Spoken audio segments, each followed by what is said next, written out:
Word of the week is standard.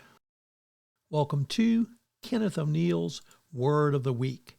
Each week, Kenneth will discuss a word which describes a principle or value of the qualities of success. Use the word of the week in your thoughts, deeds, and actions. You can replace a good habit with a bad habit.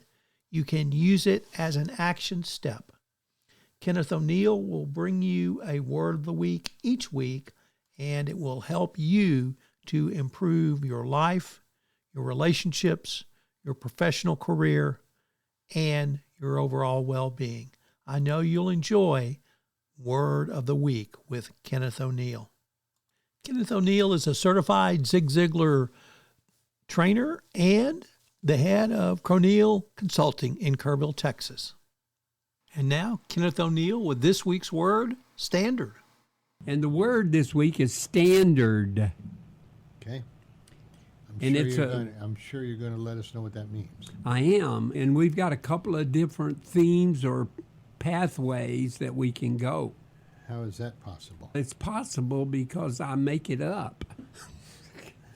Okay, if you say so. So I'm giving people, though, the opportunity to learn.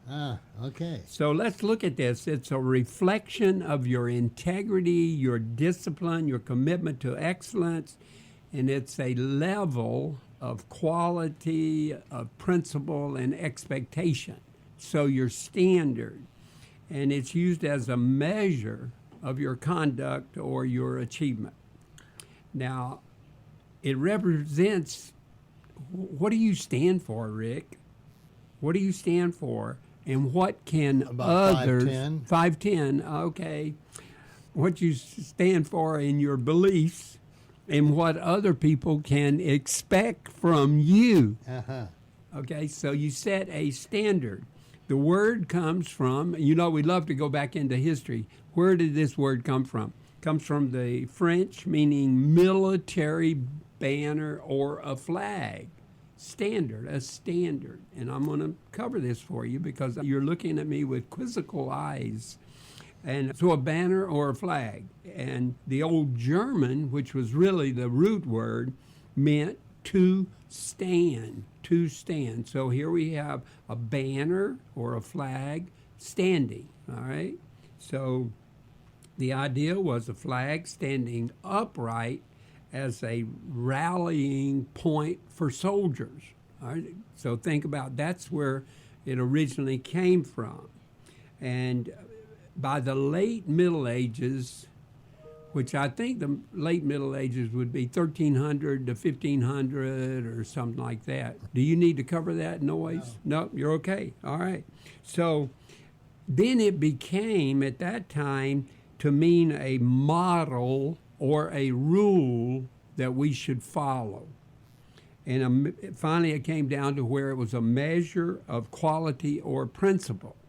All right, so think about this, the standard bearer, the flag, but now it means a quality or a principle. And when we're looking at true leadership, leaders raise their standards to inspire other people to rise with them. So lots of times I've heard over years, you need to raise your standards. In other words, thinking about yourself, expect more, raise your standards, and look at all of the opportunities. Now, some of the traits, because what we do is we come up with the word that is added to standard, a standard bearer. All right, so the standard bearer would be the one bearing the standard, which is to stand, a flag, a banner. So they're there.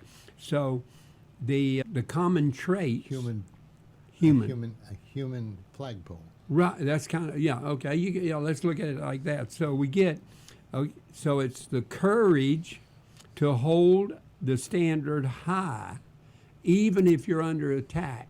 Now, see, the way we're looking at this is in your relationships and everything, how should you handle them? You want to be the person with the highest standard. Secondly is your conviction, which we all know that is based in our faith, our justice, and our principles that we have. And the standard bearer, through these traits, influence that inspires others to rally to the occasion. In other words, the standard bearer is right in the front. So he or she, yeah, it was mostly he when this all started, but he's standing there with the flag or the banner. And there, in history, there's lots and lots of stories about the historical people that did this. One of them that comes to mind would be Joan of Arc. Remember, during the 100-year wars, she went holding the banner.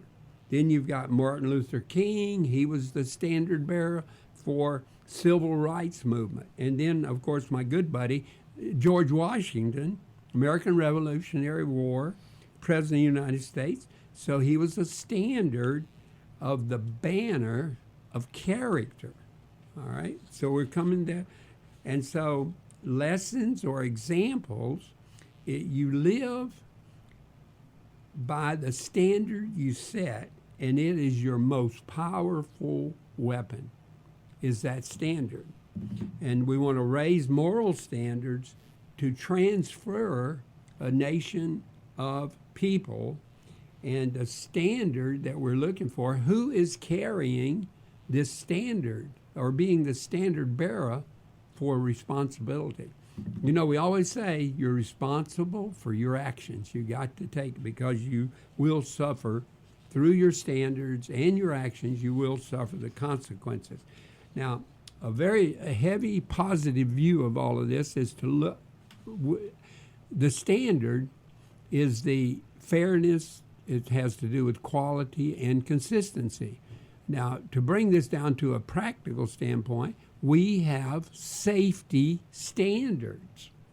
All right? In other words, we have educational standards. We have professional standards. And remember, you've been in a lot of manufacturing plants where OSHA, they would come in and say, okay, the standard is you got to have a railing here for people to hold as they walk away. And so we're living in this big changing world all the time of everything that's going on. So what is the number one thing, the number one standard that is most important to everybody, or it should be? It's one word, and it's this: who is our standard bearer for trust? Trust is the number one standard.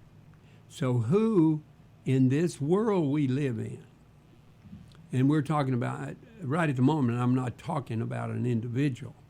We're talking about in the time we live in now, and just think about the things that we have suffered here, starting with the flooding and everything we had July 4th.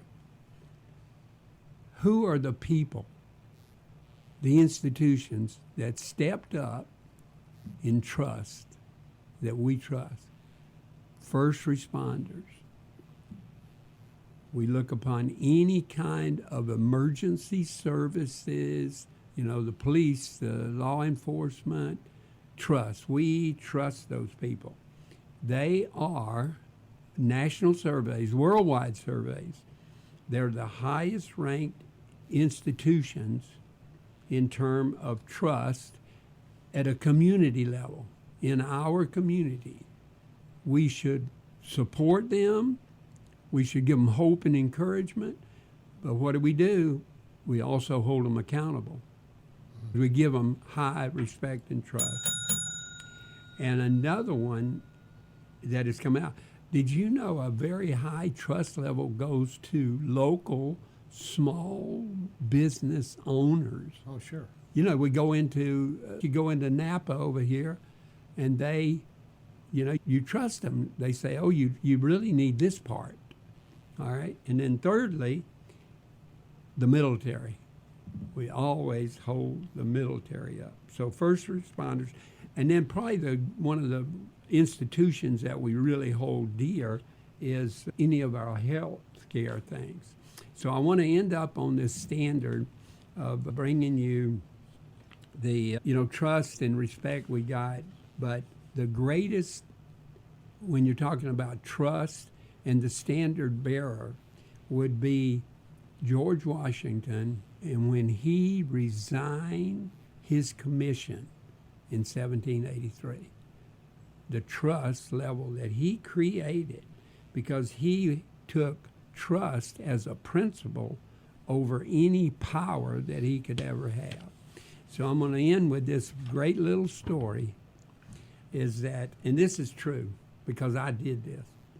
All right, so we had this little Saturday morning clubhouse.